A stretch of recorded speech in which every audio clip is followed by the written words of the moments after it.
Le premier truc que tu fais dans A Short Hike, c'est de rouler en voiture pour partir faire des vacances pourries avec ta tante.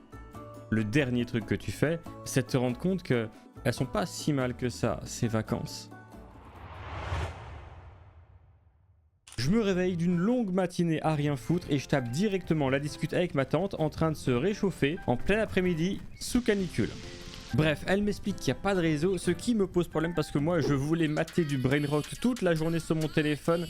Ah non, pardon, non, excusez-moi, en vérité j'attends un appel. Et sauf que si j'ai pas de réseau, bah ça va être compliqué de le recevoir. Ma tante, elle me dit que le seul moyen d'avoir un peu de réseau, c'est de grimper au sommet d'une montagne qui s'appelle Oak Peak. Donc avec ça, on a un contexte, on a un prétexte pour aller tout en haut. Autrement dit, le jeu peut commencer. On est parti pour faire une petite randonnée. Au bout de littéralement 5 pas, on arrive déjà au premier choix. Le choix entre deux chemins, le sentier de White Coast et le chalet des Rangers. Il n'y a pas vraiment de raisons qui vont motiver mon choix, mais je pense qu'on va partir sur White Coast. Pour le moment, on a juste à sauter par-dessus ce trou. Ça me rappelle un truc.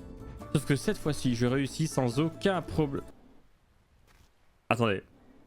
Je peux voler là? Effectivement, je vole et je vole vers un autre îlot pour récupérer une pièce. Je sais pas encore à quoi sert l'argent dans ce monde, mais dans le doute, on va prendre la pièce. C'est pas le seul collectible du jeu. On peut aussi récupérer des coquillages. Et ça, je le sais parce qu'il y a un petit oiseau qui m'a demandé d'en récupérer une quinzaine. Mais vu que j'ai un peu de temps devant moi, on va le faire. On va rendre service à ce petit oiseau tout en profitant du paysage.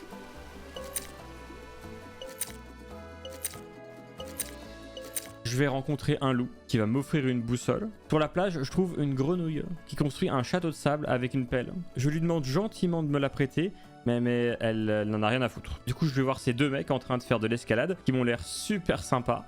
Il y en a un qui a l'air quand même plus sympa que l'autre.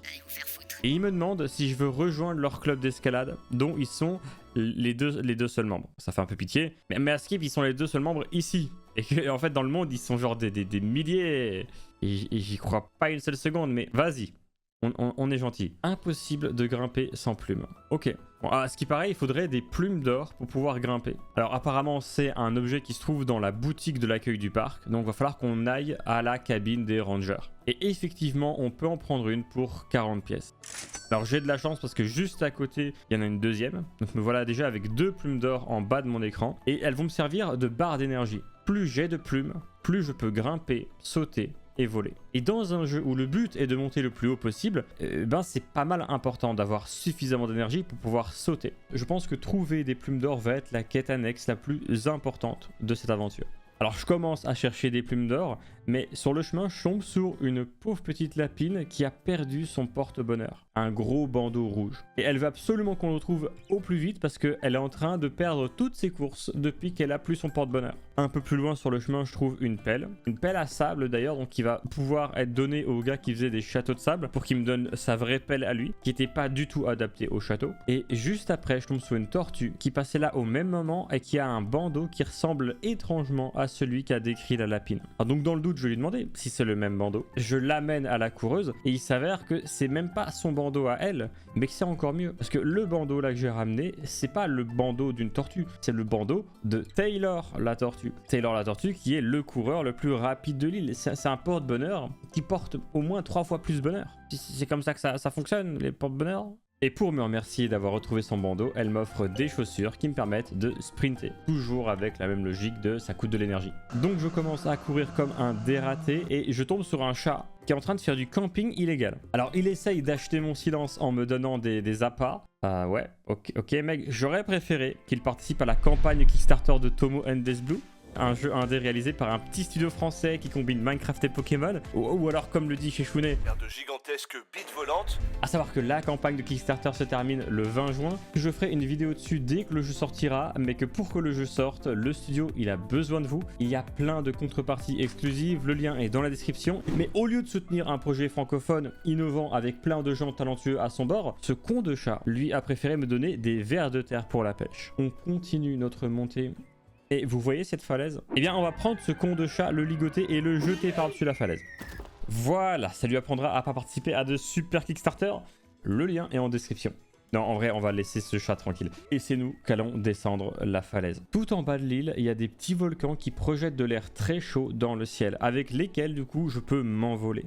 Et juste à côté, il y a un canard en train de pêcher. Lui, si j'arrive à récupérer des poissons, je pourrais lui vendre. Sauf que là, je n'ai absolument aucun poisson. J'essaie de remonter. Un vendeur me propose de louer sa barque pour une centaine de pièces. Sauf que là, moi, j'en ai que 55, donc malheureusement, ça va pas être possible. Et 15 secondes plus tard, ce panneau m'informe qu'une fleur appelée la fleur caoutchouc est présente sur l'île et qu'elle fleurit d'un coup sec au contact de l'eau. Et le hasard fait bien les choses parce que juste à côté se trouve un seau rempli d'eau. Comme s'il y avait une entité divine qui avait méticuleusement tout placé au bon endroit. Un peu comme un développeur de jeux vidéo. Oh putain, c'est un jeu vidéo. Je prends le temps de pêcher un peu à côté de cette marmotte. J'arrive à récupérer mon premier poisson. Je continue la montée de Hawk Peak et je trouve ces jumelles qui me permettent d'admirer le paysage. Très monochrome le paysage. Et au loin, je vois une plume. Alors, je ne suis pas mathématicien, mais si je saute de cet endroit avec cet angle, je devrais exactement tomber là où se trouve la plume. Ok.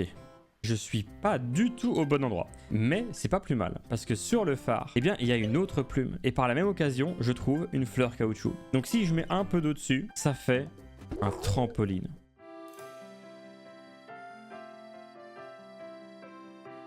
Je finis par rencontrer un mec qui veut me vendre une plume d'or pour 100 pièces. 2 fois plus cher qu'en bas de la montagne. C'est globalement le scam du siècle. Même si c'est vrai que sans sa plume, je vais pas pouvoir escalader. Donc c'est le scam du siècle très bien ciblé quand même. Mais je suis sûr, il doit y avoir un autre chemin. Regardez là, si on contourne la falaise.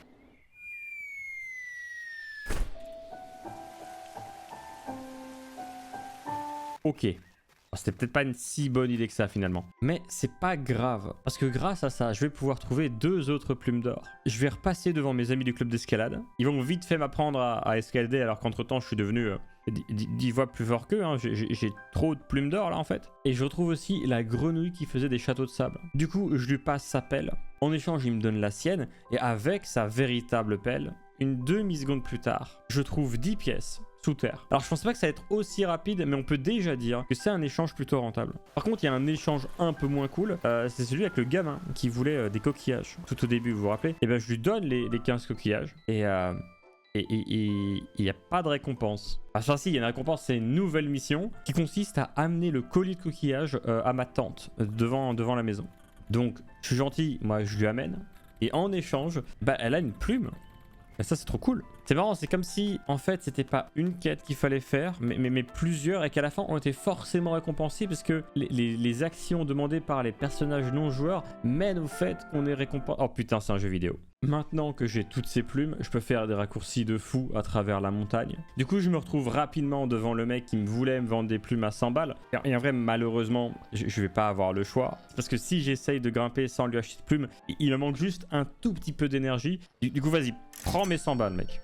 Et c'est comme ça qu'on arrive dans ce qui semble être la dernière partie de la montagne, le pic enneigé. À partir de là, ça commence à être compliqué. L'énergie que j'utilise se gèle et ne se régénère jamais. Je suis obligé de passer par les sources thermales pour me dégeler. Les murs sont très hauts et j'arrive pas à tous les franchir sans finir gelé. Il y a un immense courant d'air que je peux utiliser pour voler, mais malgré toutes mes tentatives, bah, ça mène à rien. Je finis même par tomber quasiment tout en bas de la falaise. Alors je vais remonter toute la montagne. Je saute par-dessus un pont détruit et je trouve une fleur caoutchouc que je vais pouvoir faire fleurir grâce à la source thermale.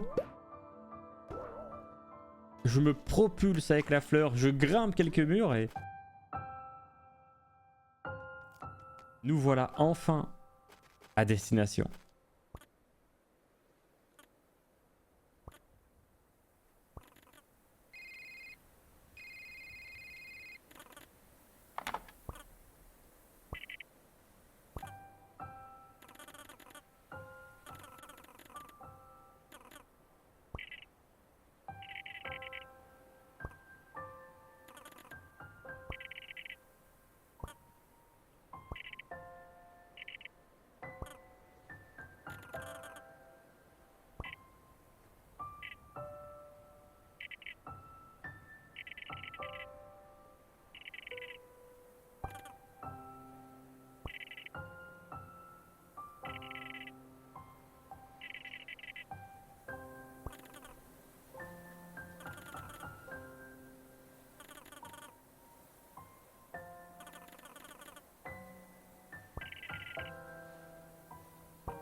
J'ai rencontré plein de gens. Je les ai aidés. Ils m'ont aidé. Et au final, elle était pas mal, cette petite randonnée.